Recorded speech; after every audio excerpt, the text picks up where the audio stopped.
everybody, this is Eve. Thanks for tuning in to my YouTube channel. This channel is ultimately dedicated to promoting, well, not promoting, but to explore various, I guess you would call occult topics and spirituality, to kind of debunk a lot of the misconceptions that people have about, various, topics we've heard in the New Age, like Christ consciousness and, the importance of meditation and Kundalini rising and, all these various things, religion. And so this channel is really about going beyond the surface level of that and looking at the very, very super duper occult aspect of these things that we really think that we know about. Okay. Everything in the universe has a polarity. Okay, so anything in the New Age that's talked up as being really wonderful and fabulous has a downside, and if that is not exposed, then it should make you think, okay, this is not something that I should trust, I would have you.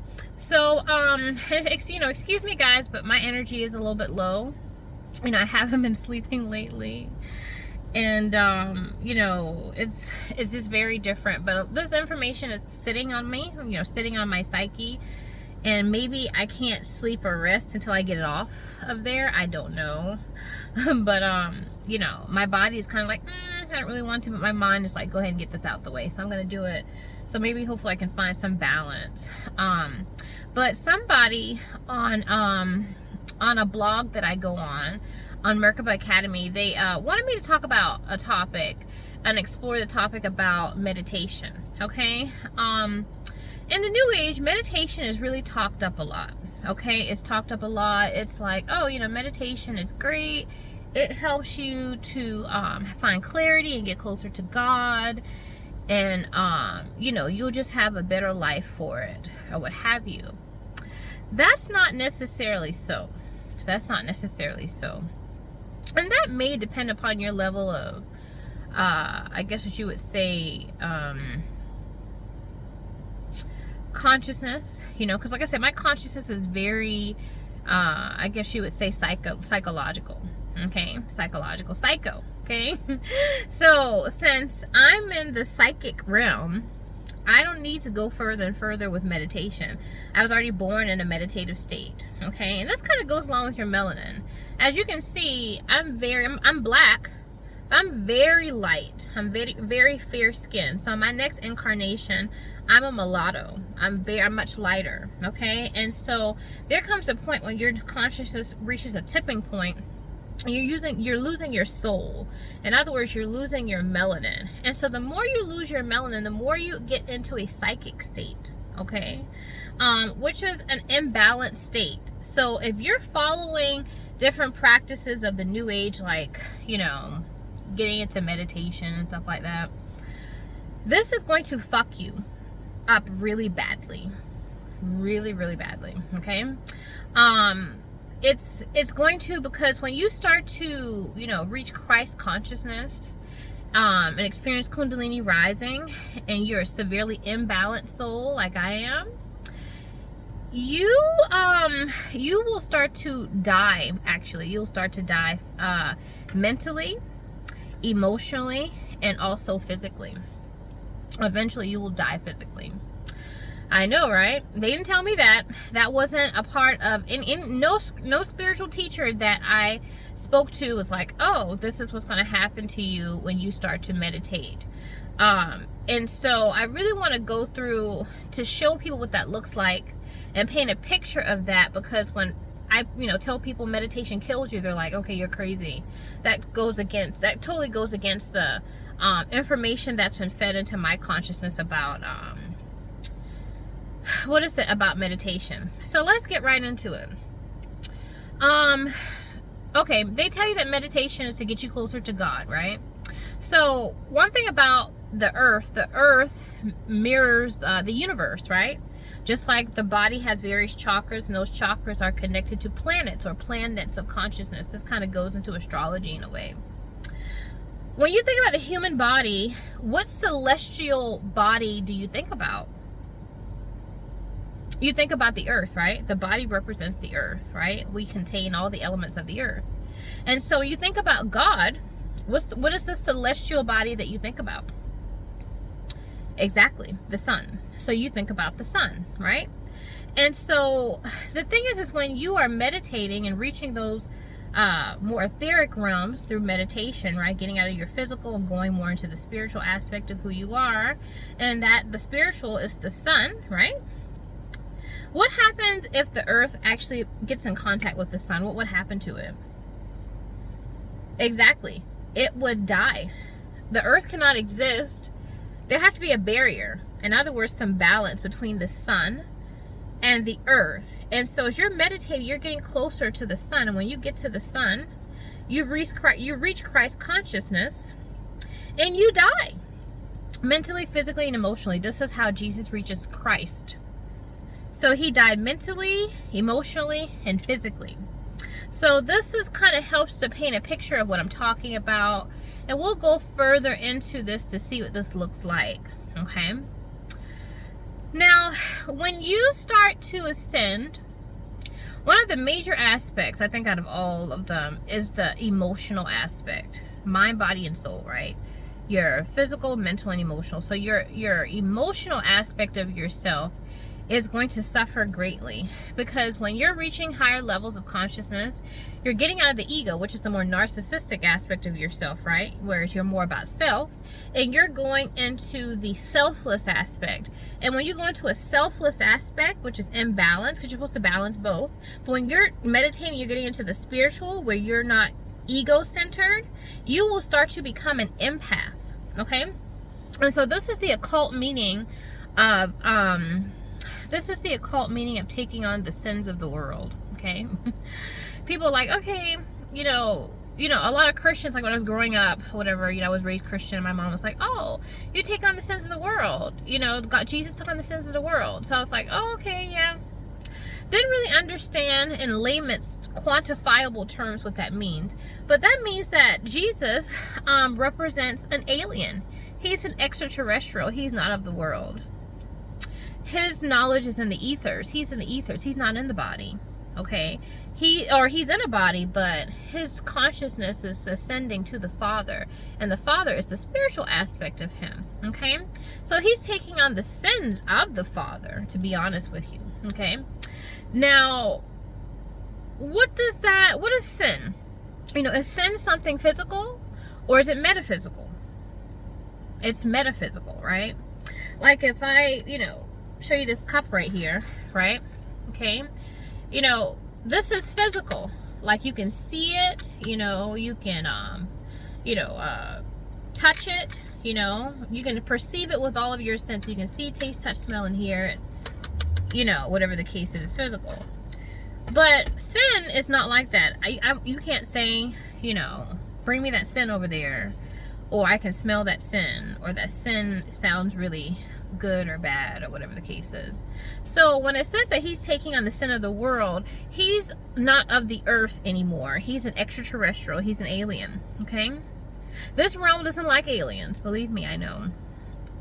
So he's he's in the ethers. And so when that happens, you become extremely empathic. You become an empath. And so if you've been researching like different topics in the new age, you know what an empath is. But for those of you who aren't as aware of, you're not as aware of that topic, or that what that means, an empath is somebody who absorbs people's energies. Okay, you absorb them.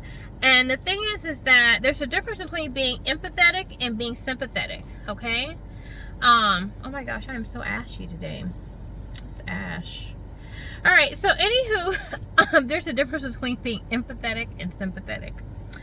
When you are sympathetic, you feel bad for someone, okay? But when you're empathetic, you actually feel someone's pain as yourself, okay?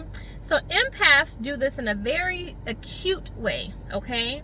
Whereas it just doesn't involve someone that we know or care about. Like, usually everybody falls on the empath spectrum, but empaths fall on there in a very high level. So like, for example, you could be a really evil narcissistic fucker, but you know, likely still have somebody that you care about in your life. You know, it might be, you know, your mom or your dad, or, you know, maybe a lover, a dog, you know, whatever it is. There's someone or something that you care about that has feelings that you'll say, okay, if that person were hurt, I would feel hurt as well. If that person were happy, I would feel happy as well. So this is just what an empath is. But the empath, the true empath that is reaching Christ consciousness, right, through meditation, is going to feel that, like, more intensely, for one. And they can't discriminate in terms of who they actually, you know, can feel. So if I go into a meeting or something like that, and there's, like, you know, 10 people, 15 people, I get all the energies of these people. And the thing is that this energy is taken on as myself, okay? It's not like I can say, oh, that person's sad, or that person's happy, that person's pissed off. No. When I get in contact with their energy, I'm sad, you know, I'm unhappy, I'm pissed off. These things attach to me as if it were myself, okay? So this is why it's so difficult to be an empath. And a lot of times empaths, we try to experience a whole lot of solitude because we're so imbalanced, and we can't distinguish our feelings from other people's feelings, so we have to retreat, okay? A really good movie to demonstrate this is the movie, what is it? It's called Strange Days, right? It's an old movie. I think it's maybe like late 90s, you know, early 2000s. And it's starring Ray Fiennes and Angela Bassett. And in this movie, it really gets into symbolically what it means to actually become Christ and to be crucified. To be crucified, right, in Golgotha. In the Bible, Jesus is crucified in Golgotha. Golgotha means the skull. So you get crucified in your mind. You're in the psychic realm. And so in the movie, basically this black leader gets assassinated. But before he's assassinated, you know, the night that he's assassinated, he's with some women. One of the women that he's with is wearing something called squid software, okay? So just to kind of explain to you what squid software is, because the whole movie is centered around that. Squid software is a software that allows you to rip memories off of the neocortex. So human beings, you know, if we want to experience a memory or something like that, we will, you know, have to remember it, right? You know, when your child was born, when you graduated from college, you know, the first time that, you know, you made love, you know, all these different things. It's like, okay, you have to remember those things. If you don't, then those memories are lost. But this squid software is able to have you rip the memory off your neocortex and record it, so you can experience those memories anytime you want to. You don't have to lose them. Now, the thing is, in this movie, the squid software becomes an addiction, and so it goes on the black market. Because people not only can experience their memories, their own memories, but they can experience the memories of other people. So really evil people. So say, for example, if you want the experience of killing someone without killing them, you can do so with the squid software. You know, if you want to, you know, rape somebody, you can experience it with it. If you want to rob a store or something like that, you can experience it without having to actually do it. So that's why it becomes so super duper addictive. It allows people to embrace the shadow aspect of their personality. So going back to the movie itself, when this woman is with the person that gets assassinated, she's wearing squid software. So she has the memory recorded from her neocortex. When this is found out, they the people responsible for the assassination tried to kill her. They tried to kill her, and when they find her, when they find her, they actually, the man who finds her to kill her uses squid software on her. But he actually switches his software with her software. So he rapes her and he murders her. But when he switches the software, what have you, okay, and puts his software on her, I don't know how he does this, but she's able to physically feel being raped and killed, but on top of that, feel what it's like to be him to rape and kill her. So she becomes not just the victim, but the victimizer as well, okay?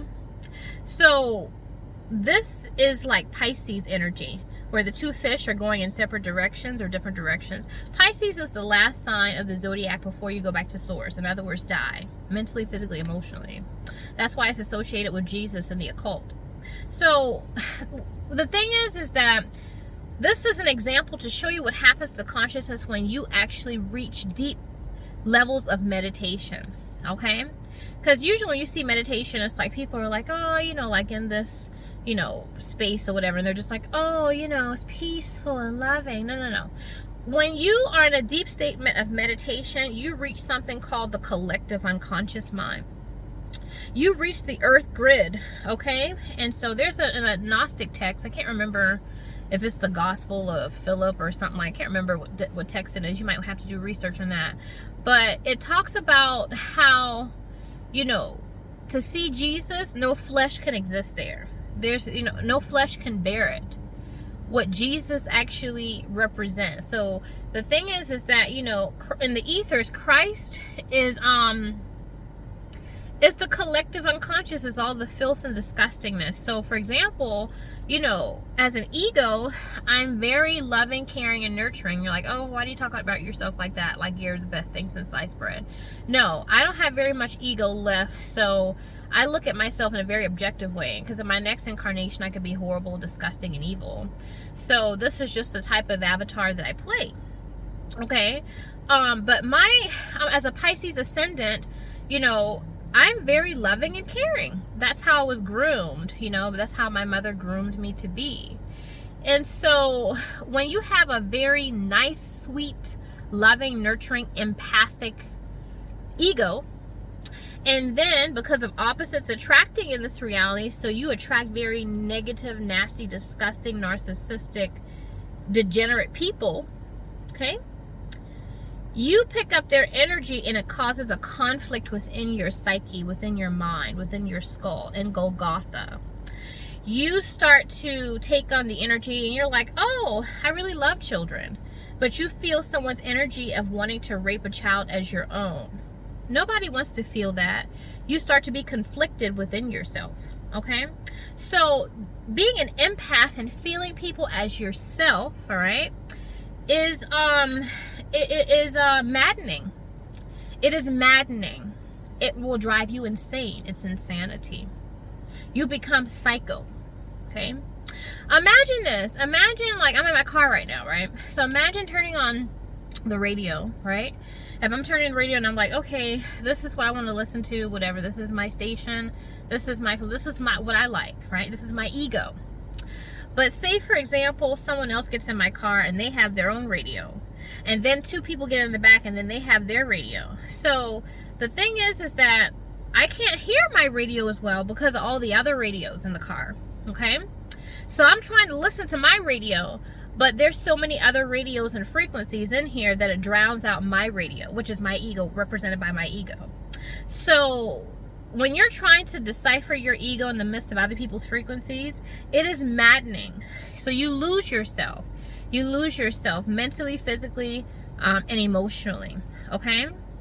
So that's the more emotional part of it, you know, picking up people's emotional energy and being conflicted within yourself. Mentally, you become mentally ill. Yes, when you get to a certain level of meditation, you become mentally ill. And so kind of going back to the whole scenario with the radio thing, right, where you pick up other people's frequencies and you can't really decipher from your own. You know, the ego is only designed to process a very small amount of information. And so, you know, I've mentioned before where, you know, I used to be able to listen to music and stuff like that, and then when I started hearing certain songs and how certain songs, you know, that I thought were just like superficially fun, you know, they're about disrespecting black women and racism, and about Moloch and people actually selling their children into sex slavery. Like, I mean, you know, I start to hear more things, you know, I start to see more things. And the things that I heard and I saw were disgusting. And so the Illuminati, the reason why they call the Illuminati is because they make people ill when they illuminate them. Okay? That's why they're called the Illuminati. And so the things that you're illuminated to actually start to create a whole lot of suffering within you. So, like, for example, you know, learning certain things, like, you know, I always used to, you know, during birthdays, you would see people blow out their candles on their cake, and, you know, that's something that we would do to celebrate birthdays. And so I just did them. And we do a lot of things in the Matrix just to do them, and this tradition, and we don't know why. We don't know the occult reason. It's the what, right? This is what we do. But when you reach higher taxonomies and you look at why we do them and how, it's frightening. And you're illuminated to the things that make you ill. The Illuminati.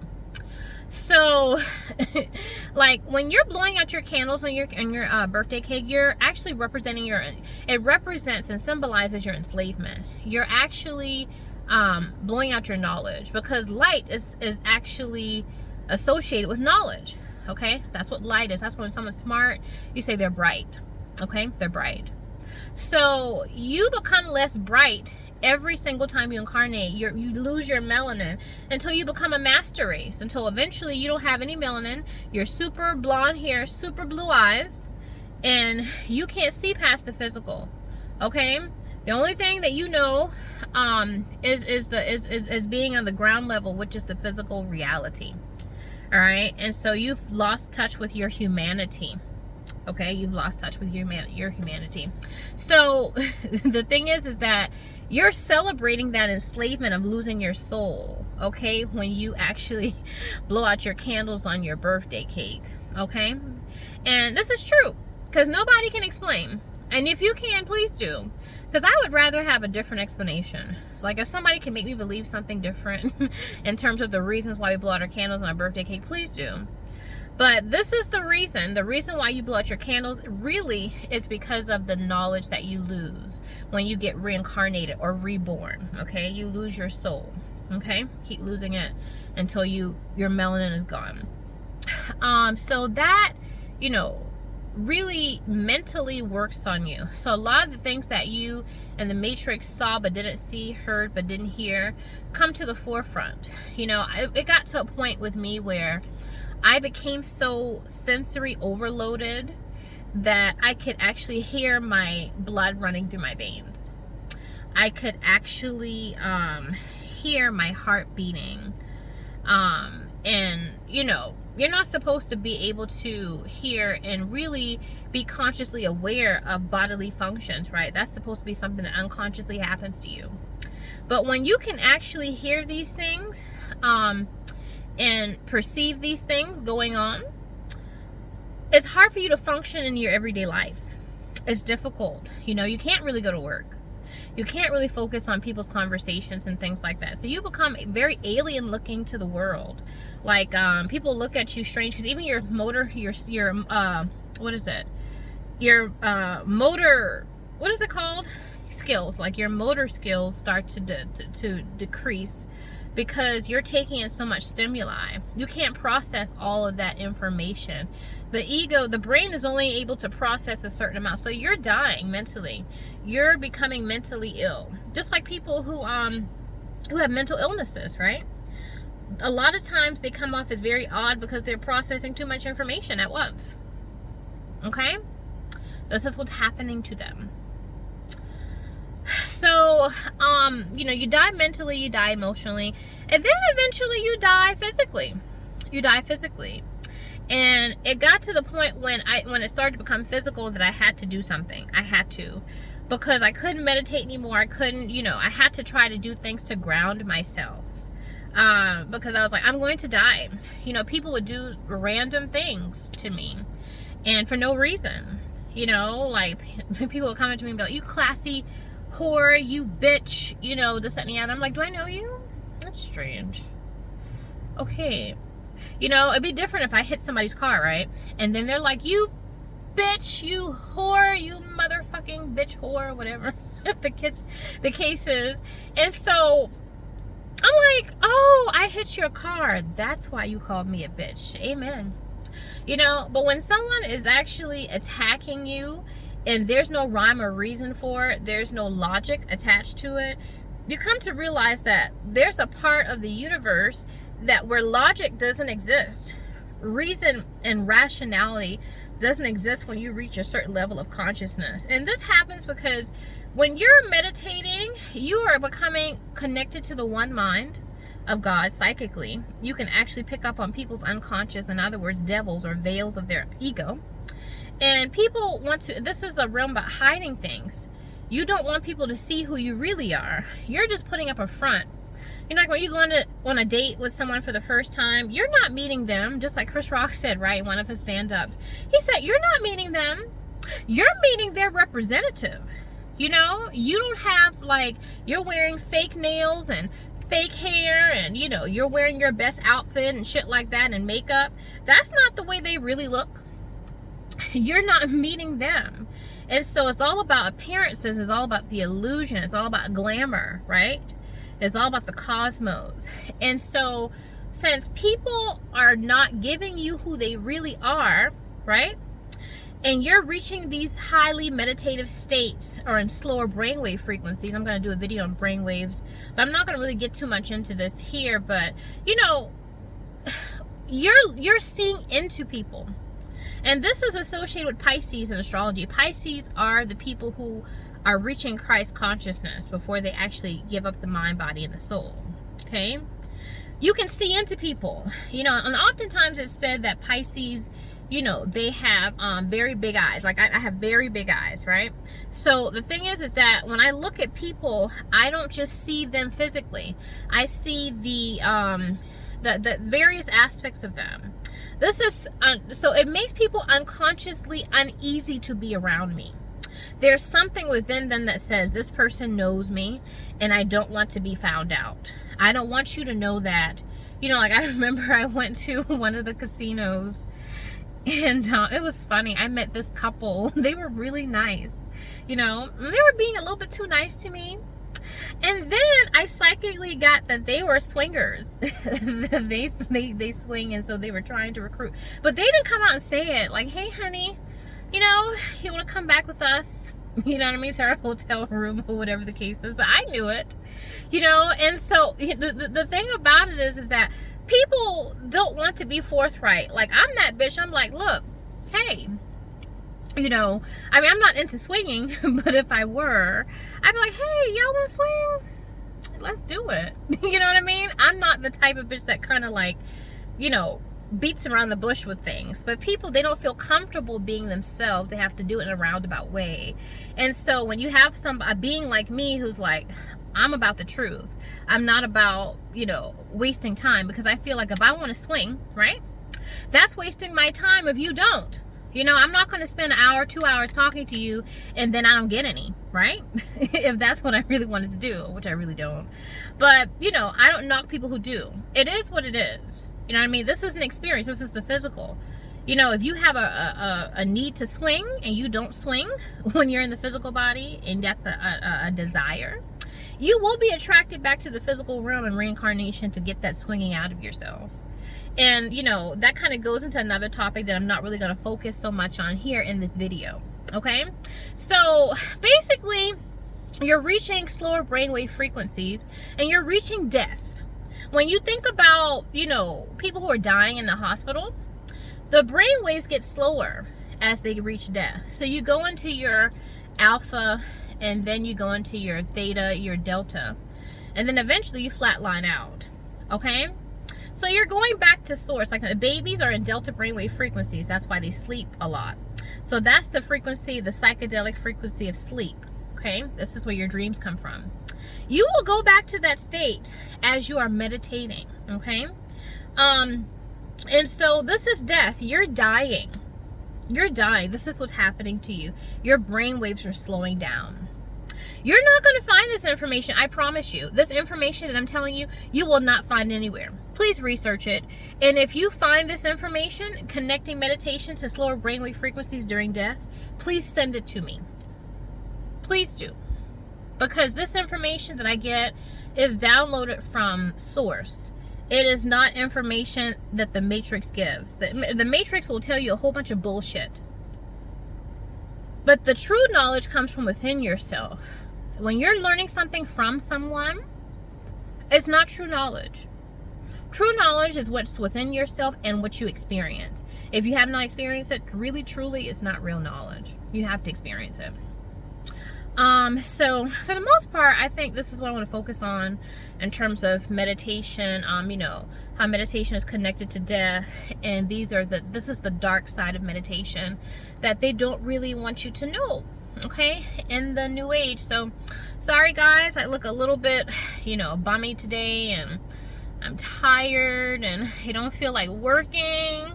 You know, I haven't been sleeping well, and I have a whole ton of work to do, but you know, I have to get this off my chest, and hopefully I can actually be free enough now to be more grounding. So I'm gonna go to the bakery and I'm gonna get some macaroons. Not like I need that, but that's what I'm going to do. So I will talk to you guys and see you guys in my next video. Thanks.